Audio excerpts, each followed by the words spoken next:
Tapi memang sampai sekarang di Arab itu kalau mau nikah itu mas kawin besar.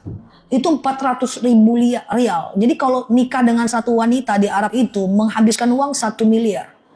Makanya di Mekah itu mobil itu nggak ada pajak. Mobil kayak BMW, Mercy, Fortuner itu tercampak-campak atau buang-buang aja. Untuk dijadikan alat jual cabai, jual masak aja di pasar gitu. Nah makanya di Arab itu yang mahal itu wanita. Maka orang kaya di Arab itu ciri-cirinya bukan punya banyak mobil murah. Yang punya banyak istri. Jadi makin banyak istrinya makin kaya dia. Iya dong, pintu masuknya aja 1 miliar. Bu, poligami di Arab tuh biasa. Ibu aja yang heboh. Ibu, jangankan di poligami, teman ibu aja di poligami, ibu pula yang marah. Orang istrinya biasa-biasa aja. Ustazah, kok itu poligami dia? Istrinya izin nggak? Istrinya yang melamarkan. Kok itu kali? Lah istrinya aja tenang. Ibu jangankan di poligami, WhatsApp nyasar aja 7 hari 7 malam berkelahi. Kan kalau di Arab tuh poligami itu biasa aja. Iya kan, biasa aja. Tapi ini bukan rekomendasi. Tenang ya. Makanya itu saya pertama kali umroh waktu itu masih kecil saya. Umroh hadiah. Ya, saya kalau umroh bayar itu cuma sama bawa keluarga. Tapi rata-rata umrohnya free aja. Umroh hadiah, umroh tour leader. Kalau saya ingin fokus dengan ngajak keluarga umroh, baru tuh saya bayar sendiri dan saya nggak mau mimpin. Karena saya fokus dengan membimbing keluarga saya. Tapi kalau rata-rata saya umrohnya sendiri, itu saya membimbing, atau hadiah. Itu aja buka coki sih kita. Jadi dari kecil tuh saya umroh rata-rata umroh hadiah dan membimbing. Kalau saya umroh dengan keluarga baru memilih bayar sendiri. Karena kalau saya bimbing sambil saya ada keluarga, saya nggak enak. Nanti nggak fokus ke jamaah. Jadi kalau saya ngajak keluarga umroh, baru saya bayar sendiri dan tidak mau membimbing. Fokus bimbing keluarga, kan gitu. Bimbing orang tua, bimbing kakak, dan seterusnya. Jadi pertama kali saya umroh, itu usia 15 tahun kan masih bagak tuh. Masih berani. Nah, saya nengok orang Arab bercadar-cadar itu. Saya tanya, orang Arab. Waktu itu berani saya. Antunna araftunna anal wajah la aurat. Kalian tahu muka ini tidak aurat. Kenapa kalian tutup juga muka ini? Masih bagak bu, sekarang tak berani lagi bu. Nah, ya kan? Kenapa kalian tutup juga muka ini? Apa kata mereka? Ini perintah suami kami. Bayangkan, Masya Allah. Saking pentingnya istri, ditutup betul-betul. Makanya di Arab itu wanita itu tertutup. Mobil itu terbuka-buka aja. Kalau kita terbalik, wanita terbuka, mobil tertutup. Nah itu Masya Allah. Mereka menjaga kehormatannya itu, luar biasa. Mobil ditutup betul-betul, tak boleh lecet. Nah, bukan ibu-ibu, tuh jauh sana tuh. Makanya style tawafnya beda. Coba perhatikan.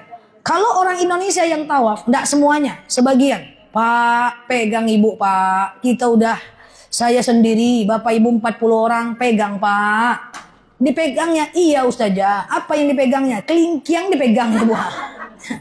Ibu-ibu gitu juga, pegang bapak bu, kita dekat, kita mau tawaf. Iya ustazah, apa yang dipegangnya? Baju ihram yang ditarik-tarik, lah gede-gede baju bapak. Tapi kalau orang Arab tuh betul-betul dia pegang istrinya, karena dia mahal. Masya Allah. Lanjut. Nikah usia berapa tadi?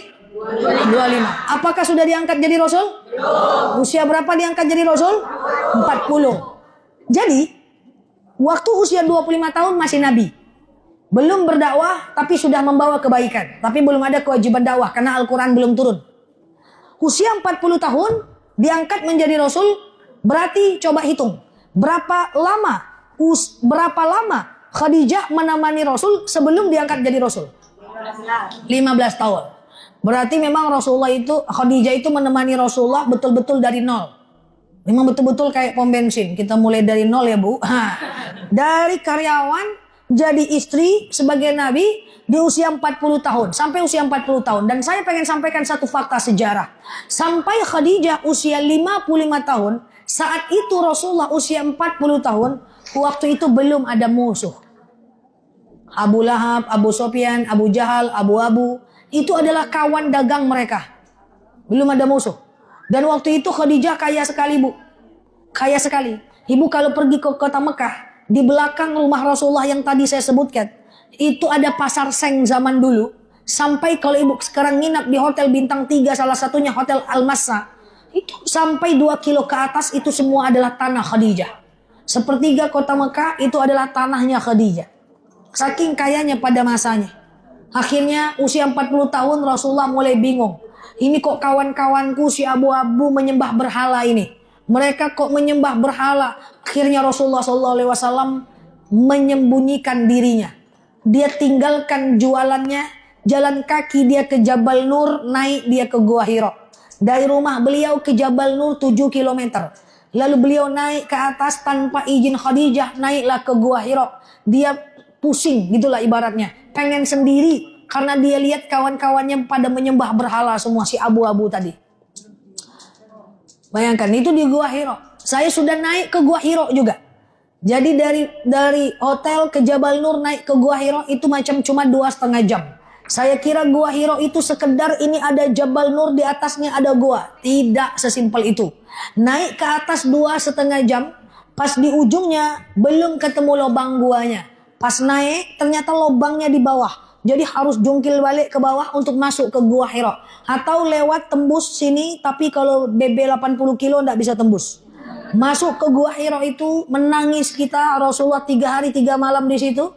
Turunnya gimana? Harus naik lagi ke atas. Jadi kalau ibu-ibu mungkin bisa naik, tak bisa turun. Ya kan? Nah itu Masya Allah. Kaki lalu cuy sakit. Nah 3 hari 3 malam Rasulullah SAW di Gua Hira. Lalu turun wahyu dari malaikat Jibril. Apa bunyi wahyunya? Iqra bismi rabbikal ladzi khalaq. Apa kata Rasulullah? Ma ana biqari. Aku mau baca apa?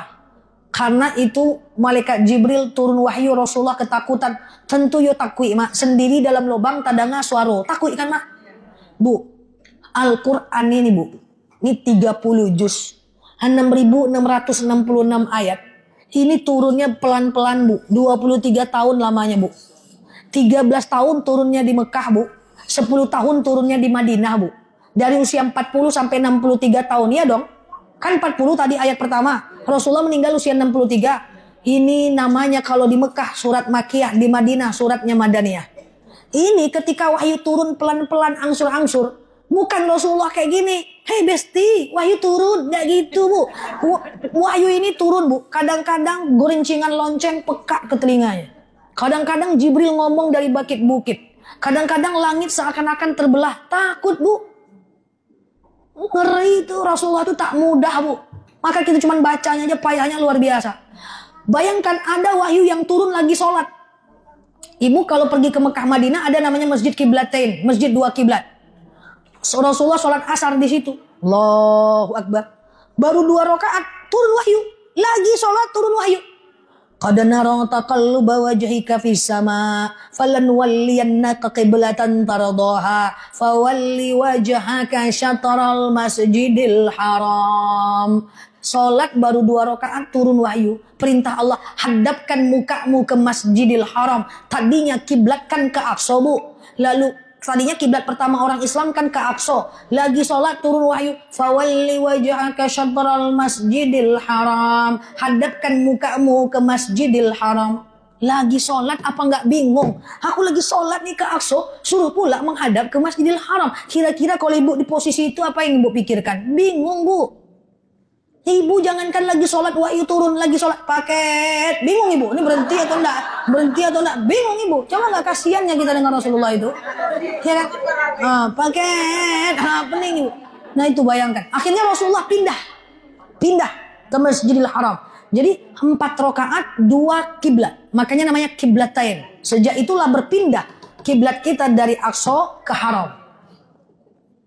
Ini tidak mudah. Masa kita bacanya aja malas.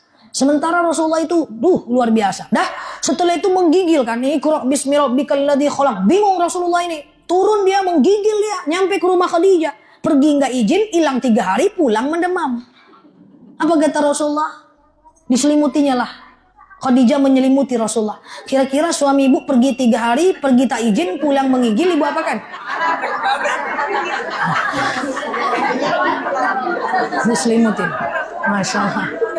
Suamiku, kayaknya engkau ini udah diangkat menjadi Rasulullah. Usia 40 tahun. Akhirnya Rasulullah pergi ke Bukit Sofa dan Bukit Marwah. Nanti terbayang kalau ibu pergi ke Bukit Sofa dan Marwah, akhirnya Rasulullah pertama kali berdakwah di situ. Nah, jadi di mana mimbar dakwah pertama Rasul? Di Bukit Sofa dan Bukit Marwah. Lalu kemudian dia berkata, Iqra bismi rabbikal ladzi khalaq. Berkumpul abu-abu. Tengok siapa yang ngomong tuh. Nggak ada yang ngerti. Karena bahasa Arab Al-Quran nggak sama dengan bahasa Arab orang Arab. Lah kalau bahasa Al-Quran sama dengan bahasa orang Arab, pasti orang Arab lebih pandai baca Quran. Kenyataannya enggak. Kalau orang Arab lebih pandai, kalau bahasa Arab Al-Quran sama dengan bahasa Arab orangnya Arab nggak perlu belajar Quran. Bahasa Arab Al-Quran nggak sama dengan bahasa Arab orang Arab. Pada faktanya lomba qiraat Quran, lomba tahfiz Quran, itu banyak orang Asia yang menang. Bingung ini abu-abu, apa itu bacaannya? Dia nulis apa? Akhirnya apa?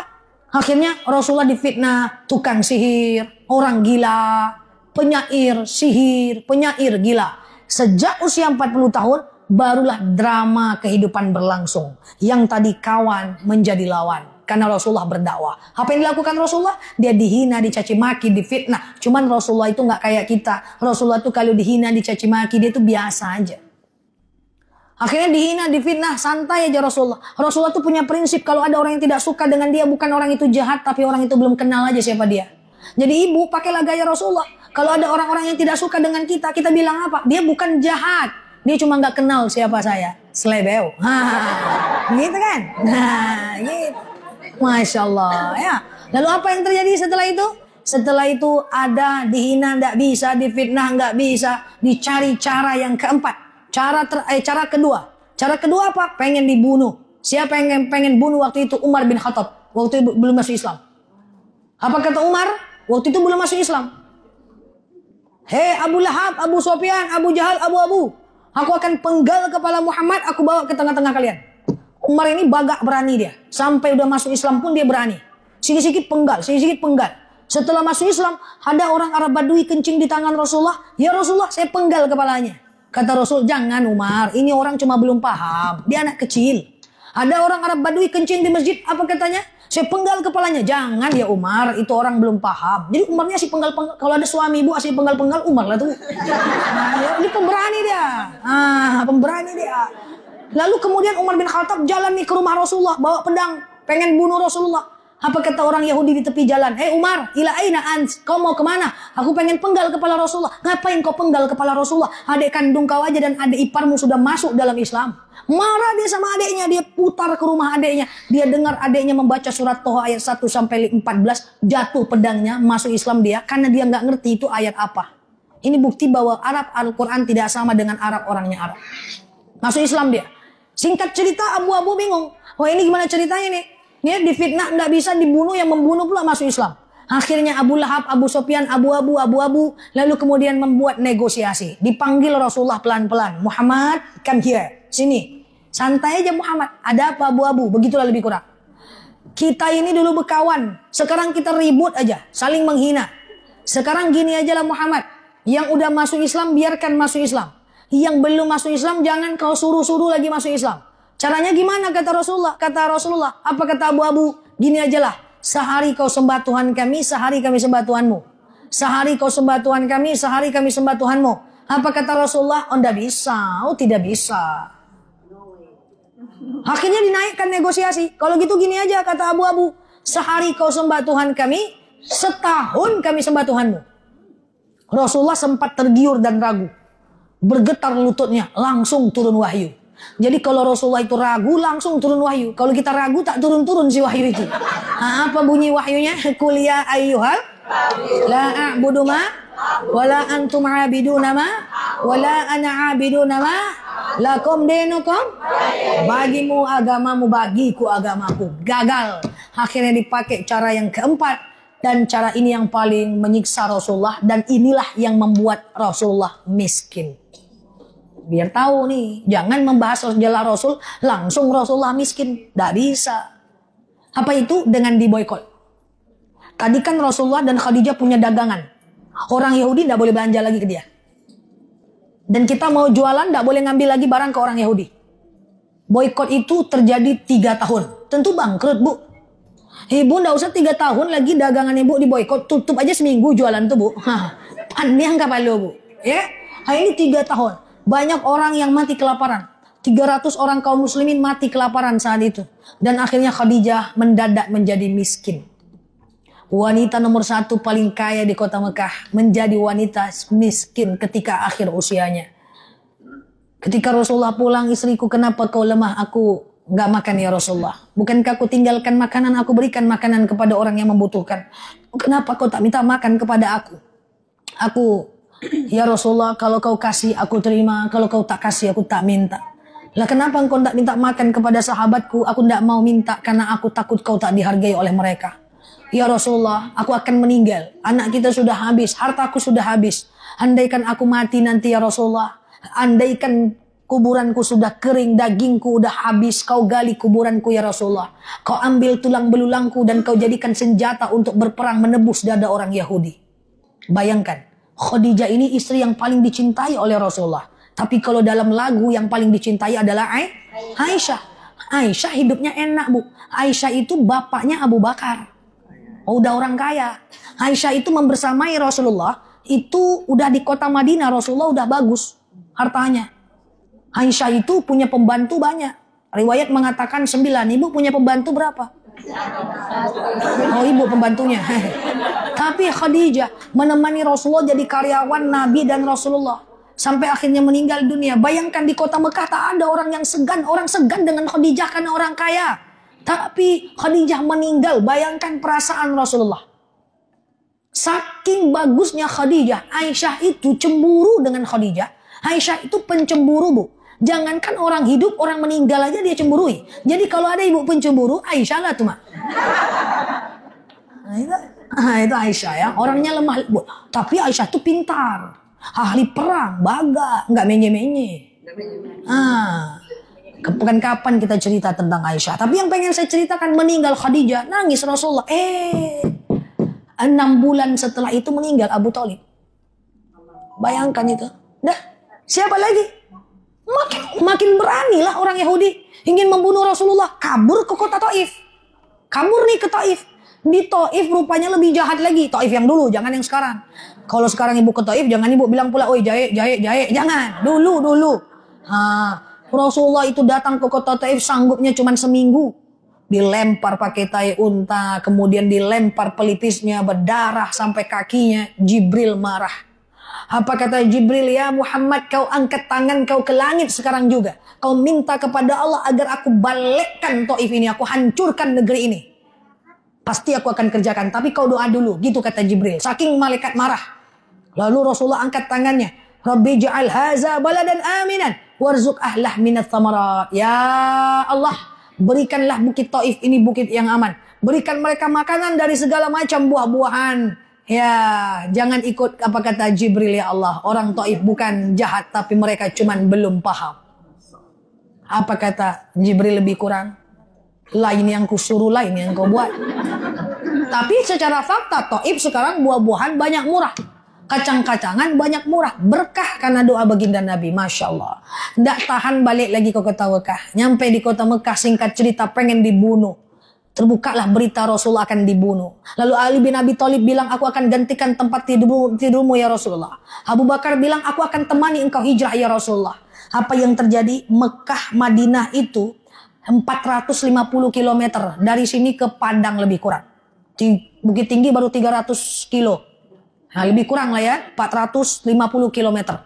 Jalan kaki Rasulullah dengan Abu Bakar. Jalan kaki yang harusnya dari sini ke Padang, lewat Rantau Berangin, lewat Payakumbuh, lewat Padang gitu kan. Tapi tidak bisa lewat jalan itu, karena pasti ketahuan.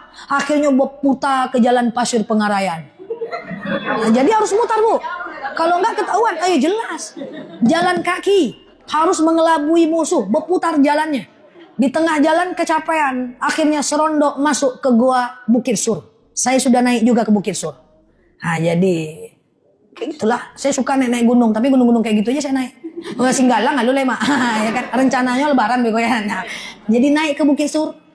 Di Bukit Sur itu, singkat cerita apa yang terjadi? Rasulullah ketakutan.